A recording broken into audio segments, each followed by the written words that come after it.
Welcome back to the Athletes Podcast. This is episode 99 featuring Drew Hunter, an Adidas American middle distance runner from Purcellville, Virginia, who competes professionally in the sport of, you guessed it, running. With the group Tinman Elite, he's set a couple national indoor mile records. He's got some crazy mile stats.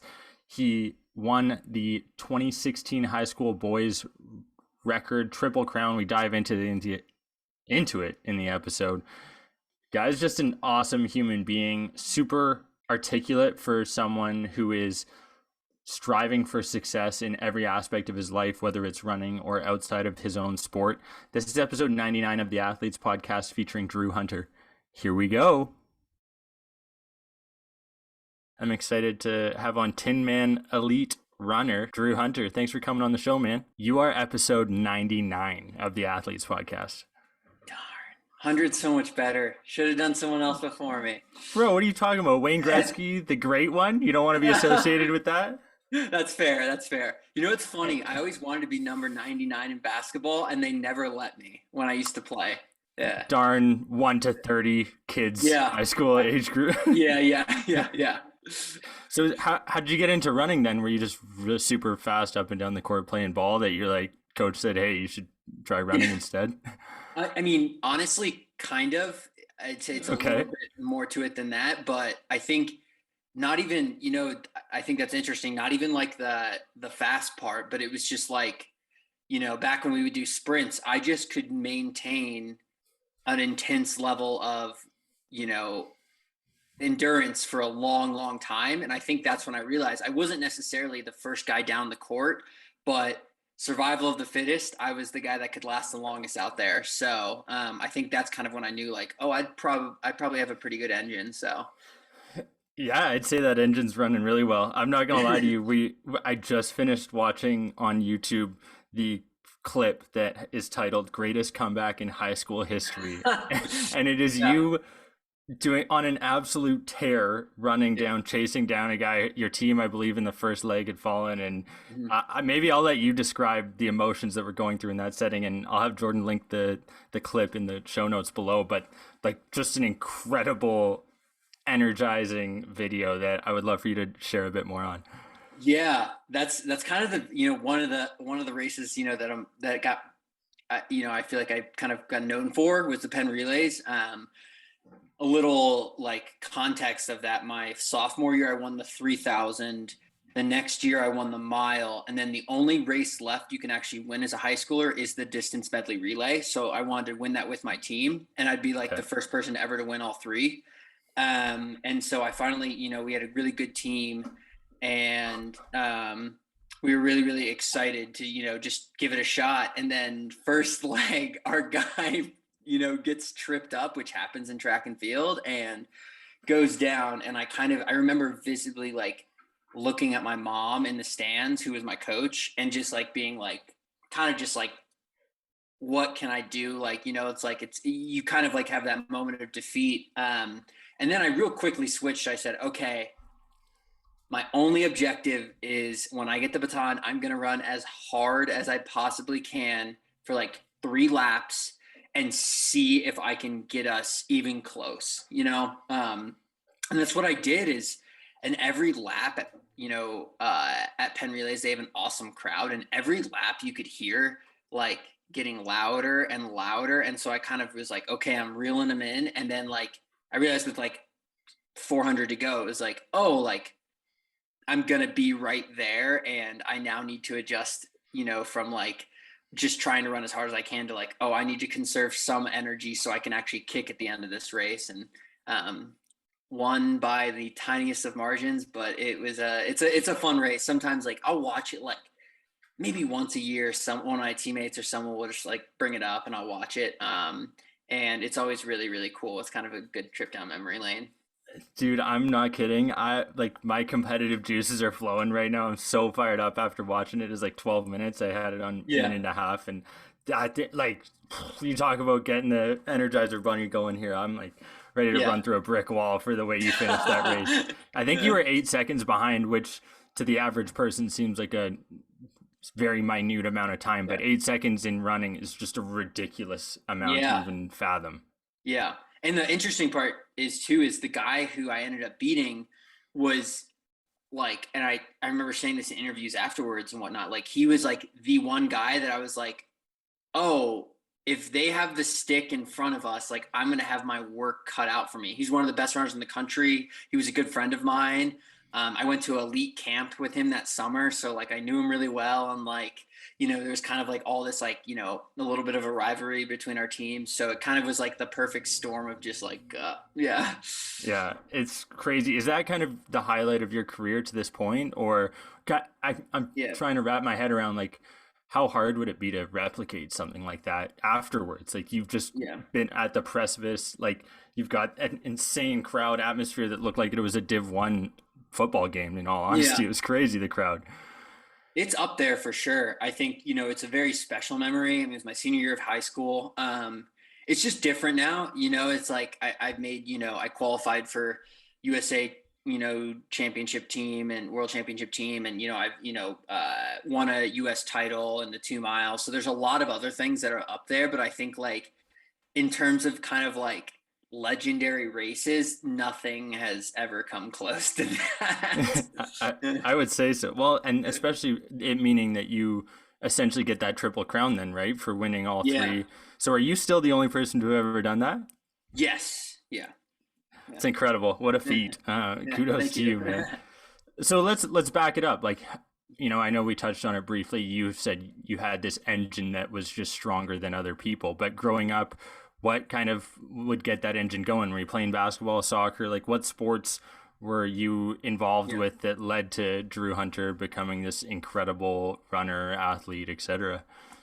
Everything. I mean, I was one of those kids that I just loved sports. I mean, every part of sports too. I used to go downstairs early and turn on Sports Center before school and watch like I used to like read the newspaper, the stats sections of baseball games. Like I was just that kid that like I just loved sports. My like um when I was younger, I was actually homeschooled. And when I was learning how to like write a paper, when I was like really young, I would choose famous baseball players.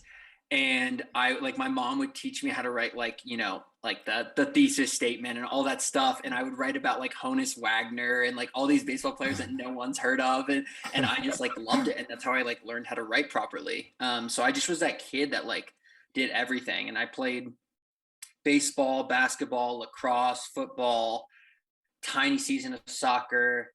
Um, and but more than that, I was just that kid that was running around outside all the time. I think like that was it. I was just a very active kid growing up. But I do think like those foundational years of sports and just like just learning how to be an athlete was so crucial for me to be a successful runner, because running is, believe it or not, like it's still a skill. It's still something that like people don't think it as like an athletic sport, but believe it or not, like you do need some athleticism. And I think like all those early years really helped me. Yeah, it's definitely a skill I don't possess to the full ability, that's for sure. But I'm more of a train, it takes me a while to get up to speed, but once I'm there, I get going. But it's Yeah. like people don't realize the amount of work that goes into the running stride, and the critique on just the smallest fundamentals associated with it are just Mhm. crazy, the results, because again it could lead to .1 of a second difference, let alone 8 seconds like we referenced earlier. Yeah. But it sounds like your mom was a pretty big influence given that you were Mhm. homeschooled. Yeah. She was your coach. Can you maybe dive into how big of an influence she was, how she was able to support your kind of growth? Yeah, yeah. I mean, she also, for anyone who doesn't know, like I have 8 siblings, so she was also a mother of 9 children. That So was the she kind of, second part. I was like, how is she doing this with 8 others? yeah, she's kind of a real life superwoman. But yeah, I think my parents were both big runners, and they never pushed me into the running. I think that's like the most important thing is like, you see kind of like those hover controlling parents that like, or Division 1 stars or whatever, and it's like they almost like are like trying to live vicariously through their kids by being like, all right, we are I was a Division I basketball player. Therefore, the second you can pick up a basketball and dribble, that is all you're thinking about until you're 25 years old, and I think that was not my parents. Like they, in fact, I actually tried a season of youth track when I was younger and I hated it.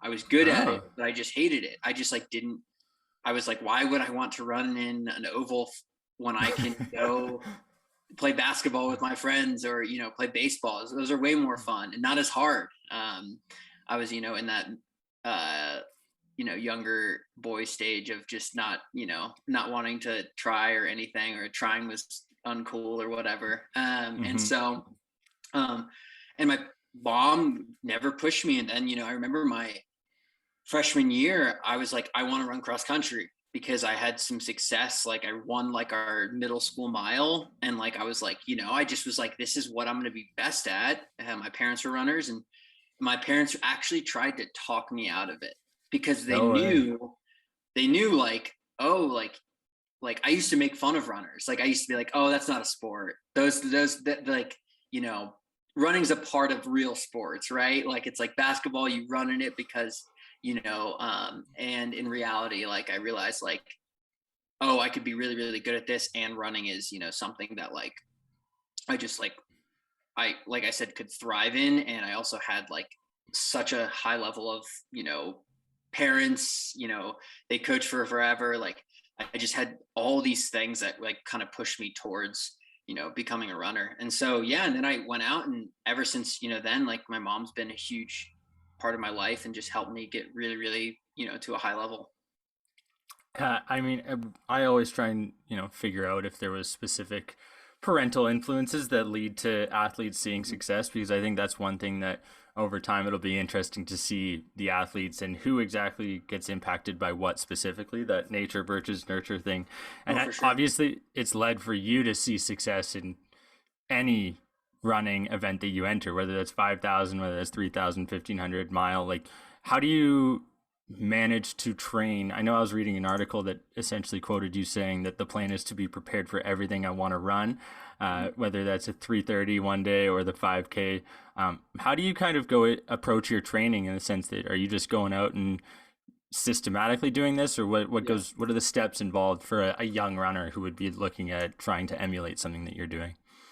Yeah. I do think there is like, we mentioned it, like running being a skill. I think you have to treat it that way. You have to be good at everything. You have to be, as mechanically efficient as possible with your form. You have to do the form drills. You have to do the sprints. That's something that a lot of times distance runners neglect, is actually running fast.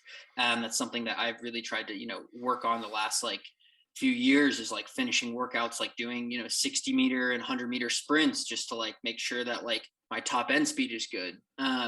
And then also like the most important thing is, we are distance runners. Our races are like, significantly aerobic races. So you have to be strong as anything out there. You have to be like doing the long runs, doing the tempo runs, 2 hour runs, runs up in the mountains, hilly runs, hard mile repeat intervals. You have to do those things because when you're at the end of the race and you're not as tired as the guy next to you, that's ultimately how you prevail in distance running. So I think, really like just trying to tick as many boxes as possible and doing it in a safe, healthy way where you're not overdoing it.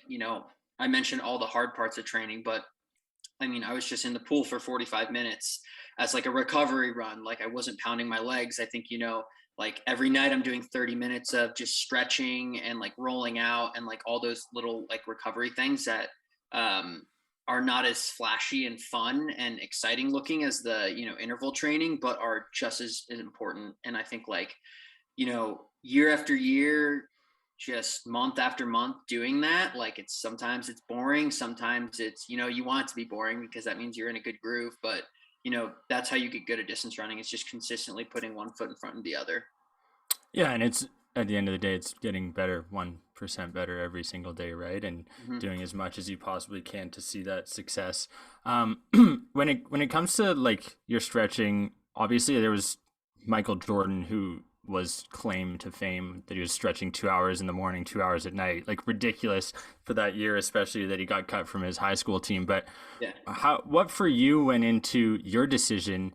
Because just over 4 years ago now, I guess 4 or 5 years ago, you turned down going to Oregon and Mhm. decide to sign professionally with Adidas. You get this amazing contract. Yeah. What goes into that decision to not go to school? Because for 99% of the young Mhm. adolescents out there, that's the transition. You go from high school to university, you play Div 1, especially when you're at your caliber of running. What went into you deciding not to do that and take a different route? Yeah. A lot of things. I think first and foremost, I just like, I had the opportunity. I was an agent, approached me and my parents after my senior year where I broke the national record in the 3K and the mile indoors. And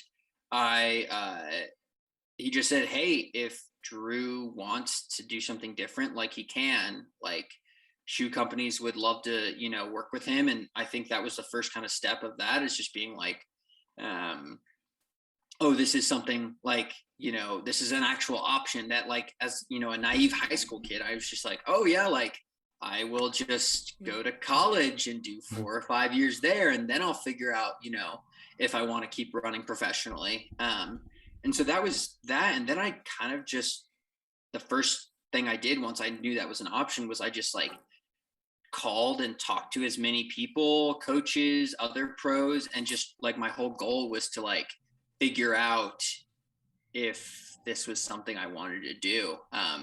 So I kind of just like picked their brains and, really just kind of dove into the details of what like it would be like to be a professional, the pros and the cons versus going to college. And ultimately it was a really, really tough decision. I had to sit on it for 3 months. Like it wasn't like like I have like a week to decide and rush it. Like it was, and I knew right away, it was like I went back and forth for many months because you do miss out on going to college and you miss out on, as my mom always says, you skipped 4 grades. Like essentially, 100%. like I was an 18-year-old and instead of racing other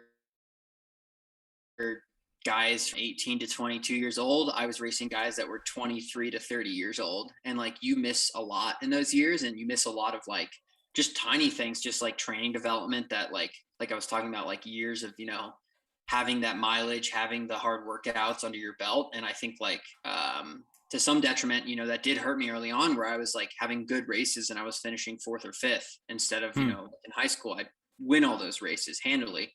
So it took some time, but I think, ultimately like I'm incredibly happy with what I did. And I've been able to meet so many incredible people in the professional track and field world because of it. Yeah, and I mean, hey, you're a 97 born, so that has to say something on its own. Yeah. Yep. Where Yep. we both share that, and it's like I'm pretty sure it's gonna be our claim to fame that the '97 year is like produced the best athletes hands down. Like I don't know if you've seen that consistent with No, I your group, haven't. That's Corhat. interesting. 100%. I think. Well, at least in my hockey years growing up and what I've seen, 100%, it seems like the '97 youth group is something special. So if you see that consistency, let me know. Yeah, I will. Um, I'll be on the lookout now. yeah, it's interesting. I don't know, years change, but that's one of the things that's interesting for athletes now is the fact that training, what we're required to do, is constantly changing. You talk a lot about training both the mind and body. Mhm.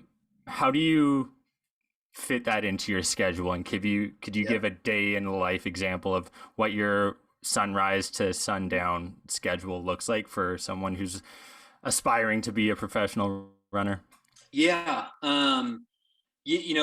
Training the mind is just as important as training the body. I think like we so know now with like the research that's come out, but like if those are not on the same page and if you're not, having positive self-talk throughout your training and not like, just, taking time to like, you know, process things and breathe and, all of that stuff, like you are not maximizing your training. Sure, maybe you're putting in the hard yards, but whether you're getting, reaping the benefits of it, not, definitely not the same to the same degree. So yeah, I think like I'll give you like a typical training day. Like So for tomorrow, what I'm doing tomorrow is like a pretty full training day. It's like a hard training day for me. So I'll wake up. I wake up at 6:45 every day. Um, 15 minutes. The first 15 minutes, I don't touch my phone. I wake up and I just go downstairs, have coffee. I'll have the same boring piece of toast with peanut butter and honey on it, just simple, something to sit in my stomach. And then I'll drink like some electrolytes water. So like some sort of like just something that's not just water, just electrolytes. So I'll have coffee, the toast, and electrolytes. And then I will head out. Like I have a room right outside my bedroom that has like every single recovery tool, like roller, stretcher, and I'll spend like 20, 30 minutes just rolling, stretching, kind of feeling where the body's at for the day. So like, if my calf is sore, I spend an extra time on my calf. If my hips are tight, I'll stretch out my hips, all those things.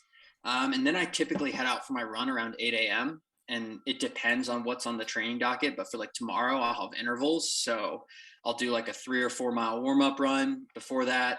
Then I'll do some drills before I start the actual hard intervals. Then I'll dive into the workout. So if, typical workout would be something like 5 to 6 by mile repeat with, minute and a half rest. And then after the mile repeat, something, some sort of sprint. So like some 200, some hill repeats, 30 seconds, somewhere in there. And then, we always end with a warm down jog. So like anywhere from like a mile to 3 miles of just jogging, depending on how much mileage we're trying to hit on the day. And that morning run will add up to anywhere between 8 to 15 miles, depending on the time of the year. And then we'll come back and I'll have a big breakfast. I mean, I just worked really hard. So I'll have like a lot of protein, a lot of carbs, kind of refuel.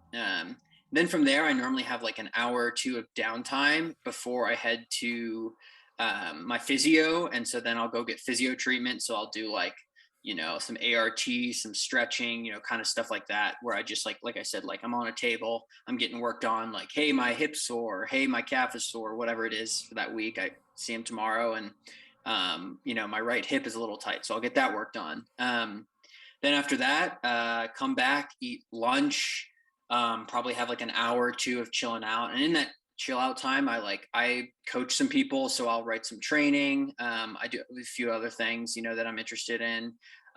Or I'll, just read, or I'll just hang outside. Just like I said, these are just like hour and a half periods in between things. And then after that, 3 o'clock comes around, I'll head to the gym for a weight session. And then I have a strength coach who writes that, which is great because I don't want to have to think about that when I get there. I just want to have him tell me what to do. So we have an hour lift at 3. Then after that, I will go straight to the pool, or I'll hop on the bike for a second cross training session, anywhere from 30 minutes to an hour. Knock that out. So I'm probably done there around 5:30. And then it's just come back and dinner, and then whatever I feel like doing the rest of the night. So yeah, sorry, that was a long response. Dude, no, it's good. How do you like keep mass on? Like, I'm trying to think. I'm like, man, I know you're like a lot. Yeah, like, so you're And all sitting the at time. what, 5'11", I think it said like 140, 145. Mhm. Like, how are you even at that level? If you're only mixing in like, I don't know, 3, 4 meals a day there, you've got to be crushing 1,000 calories per meal. Like, what are Yeah. you counting that, or are you just experienced enough to know that you're getting enough Yeah. fuel in your body? I mean, I have been really bad about fueling in the past. I've worked with nutritionists to try to get that up. But yeah, I just man, I don't count calories, but I don't shy away from eating a ton of food. And I also never limit myself. Like if I'm hungry, Nice. I'm going to eat. Yeah. Um, but yeah, for sure. I mean, you have the toast before you run, you have a huge breakfast after, and then you go out and train again for another hour and a half to 2 hours with the weights and the, cross training in the afternoon. Like you have to, be pounding meals in between, having protein shakes after, having bars in between. Like you kind of just are always learning to have something and always eating something. And then I crush a big dinner before I go to bed. So yeah. Okay, what's your go-to cheat meal, or you need a big one? What are you asking mom to make? Oh yeah. I don't have cheat meals. I Okay. really I don't limit myself. I'm a really healthy eater to begin with.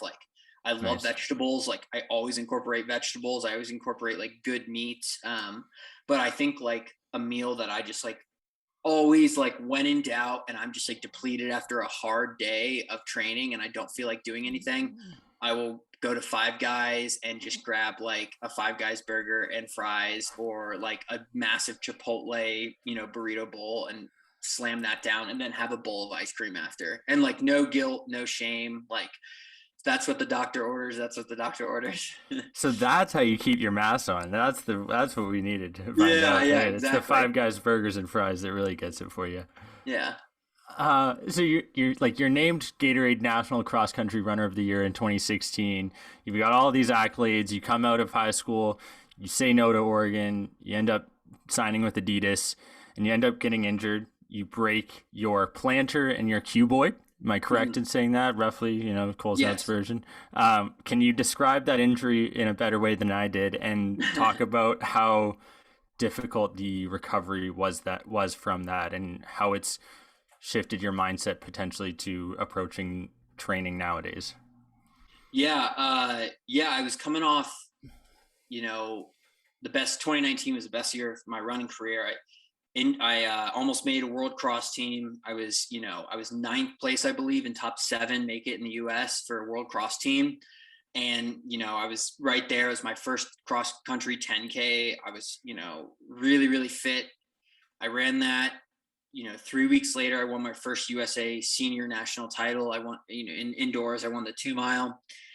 Coming off of that, I had a really great outdoor season. I qualified for the world championships in the 5K, or I hit the world championship standard in the 5K. I ran 13:21.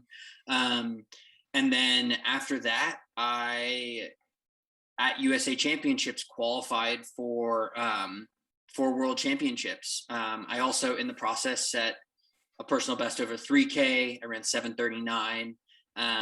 And I was really, like I said, just having the best year of my career. I was winning races. I was running confident. I was, competing with the best guys in the world, et cetera, et cetera. And I just did too much. I just like, we always, as distance runners, we try to like ride that fine line where like, here is like what you don't want to cross and you want to be right under it. You don't want to be down here because you're not going to reach your potential, but you don't want to be here because you know, you're going to suffocate your potential and like not even get a chance. So, I think I just overdid it and I, came crashing down after USA Championships. I tore my plantar in the race that I still qualified for, but I could barely walk after the race. And I tried rehabbing to get it back, but I couldn't get it back in time to actually represent the USA in Doha. And so I didn't, and I really like, I'd like to say I learned my lesson, but last year I tore my plantar again. So I'm really, really now trying to take the approach of more cross training and more 90% threshold and just staying there instead of getting there, getting greedy and saying, okay, but I can get to 95% or I can get to 97%. Because at the end of the day, if I don't show up to a starting line, who cares? Mm, It's like, it's kind of how I feel about it. It's, yeah. if I'm incredibly fit, but then I hurt myself before the race, I don't even get to showcase that fitness. Versus if I'm really fit, but have some, money in the bank and not like relying on, this peak incredible form all the time, but I'm happy and healthy and like ready to go year round. I think that's kind of more the mentality that I'm trying to get at. So I'm hoping now that I learned my lesson. We got a big year coming up this year. We have the World Championships in Eugene. So the World Championships in the U.S. that is like first time in a long time for track and field, and they have a brand new stadium, and I really want to make that team and represent the U.S. there. That would be like one of the career highlights for sure if I could do that. So trying to get it right, stay healthy, and just chip away. I have no doubt that you are going to be running in Eugene, probably crushing it, because you just wait for green lights. That's how we connected. Oh yeah, Little Matthew McConaughey book here. yeah. Do you want to? I went back and looked at that book after, because that's how we originally connected through that, Mhm. and I gained a lot of kind of perspective from that one. And it was a short one. Read the or listened to the Audible book because Yeah. time's sake, it's nice to hear Matthew McConaughey's voice. Who doesn't like to fall asleep to that, right? My girlfriend falls asleep to his voice. I'm not sure how I feel about that, but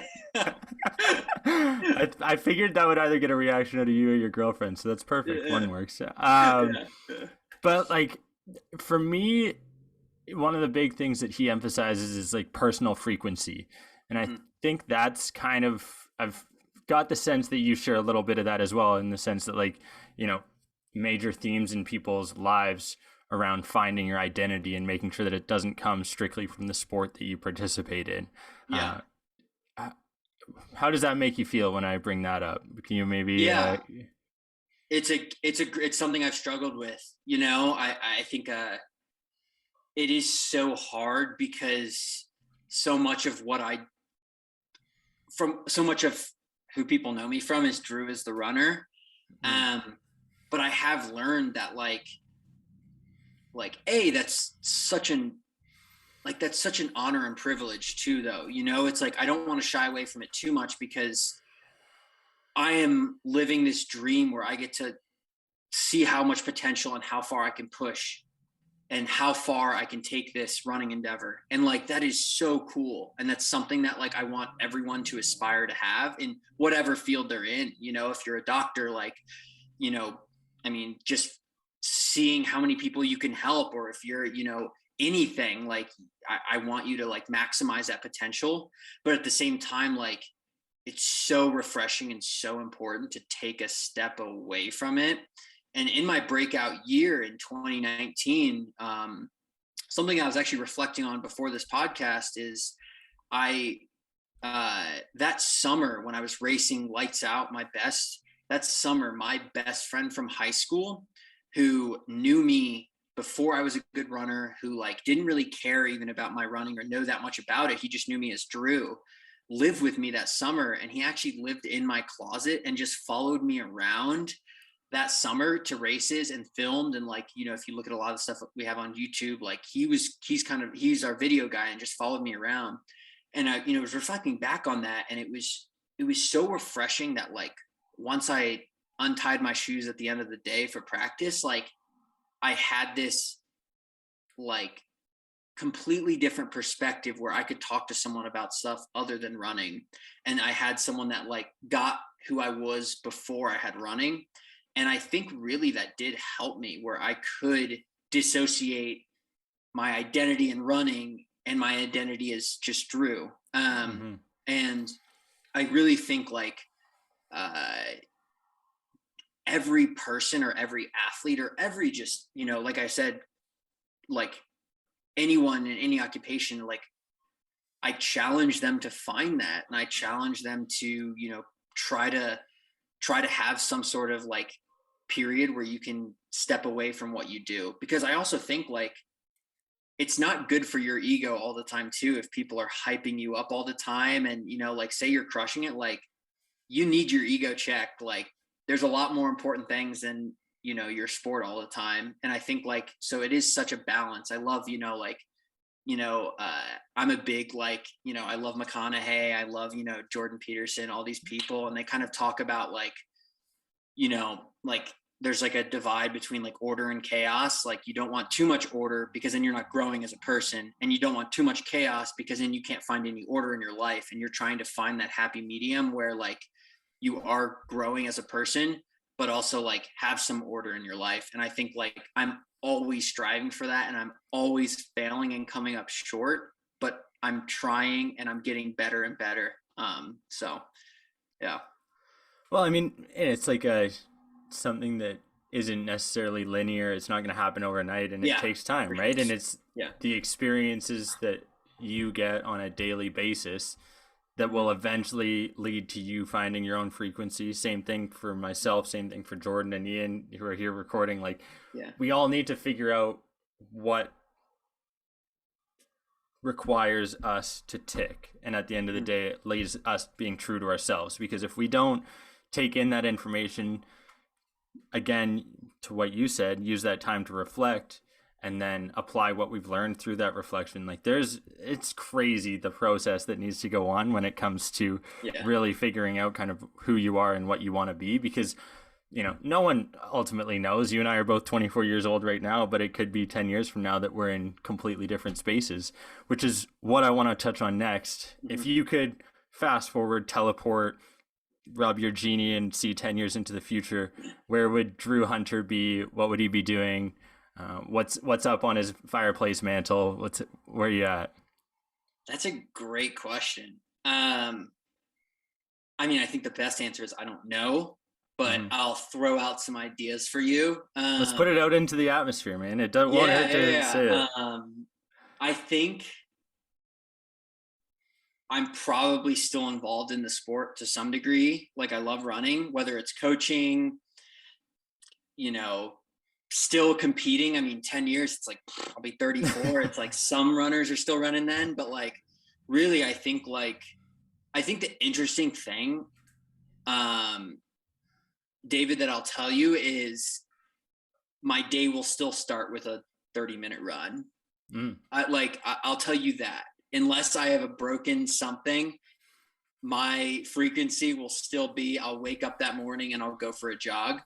But really, I just, I want to be someone that can give back as much as I can. That's why I think like I am interested in coaching or even just, doing something that is involved with the community. I love we do a lot of community activation stuff with my team at Tinman. And so it'd be awesome to do you know, have some sort of run club or something like that. I think that would be really, really cool.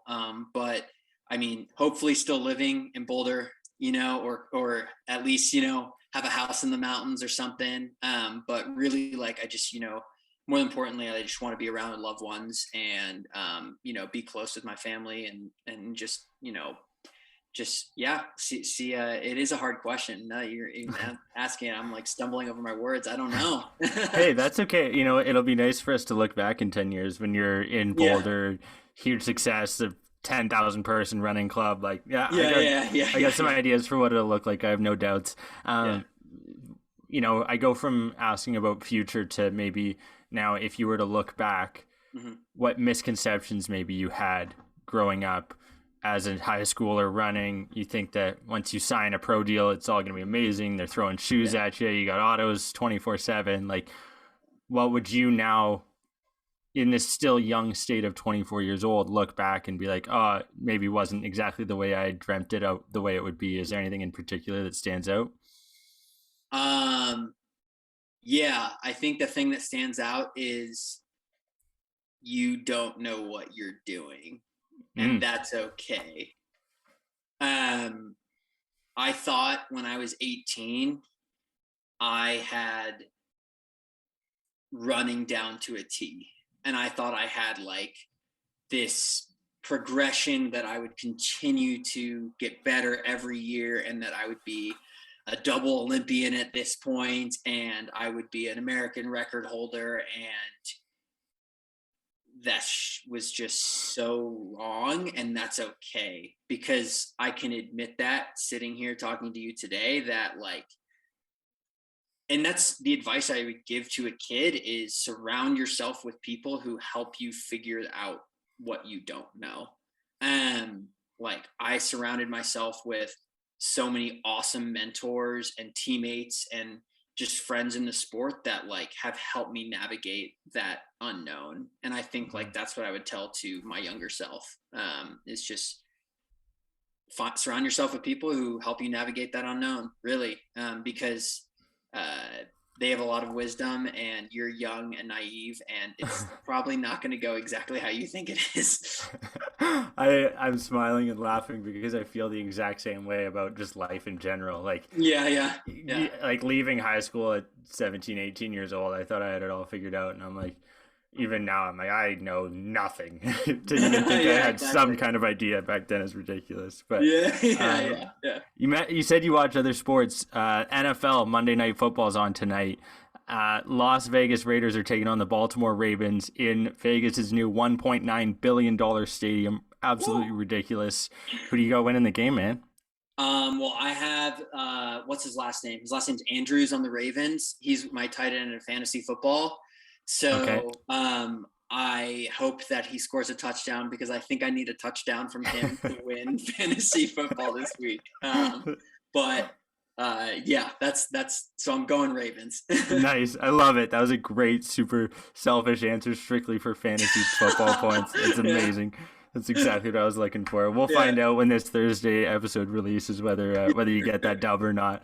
Um, and do you also now I got to bring it up. You played baseball as a kid. The Blue Jays scored 44 runs in 48 hours. I don't know if you saw them thump the Orioles 22-7. Just another highlight that came through. Some crazy stats. September's the best for sports. What do you do? September's the Kind best of. month of the year. Yeah. Always. Oh. I mean, birthday. Is that because? Yeah. So here's my thing. Okay. My birthday is in September, but I have other people who don't have birthdays in September that are always like best weather, people are happy, like it's a great month. And I'm always been like kind of in the background, like, yeah, it is. And also my birthday's in the month. So, it kind of ticks all the boxes. Yeah, I think it was 7, 8 days ago. So happy belated birthday. We'll get the AP team to wish you one as well. But Yeah, I really appreciate you coming on, man. This is such a great conversation. I feel like we could shoot the shit for a while. But for sure. I'd love to have you, and I know you already kind of briefly touched on it, but it's something that we emphasize with every athlete who comes on the show is asking what their biggest piece of advice to the next generation would be. And Drew Hunter is someone who has done basically everything in the sport of running that you could do up to this point. An Adidas athlete, Tinman Elite runner. Could you share your biggest piece of advice for that next gen that you want to be shared?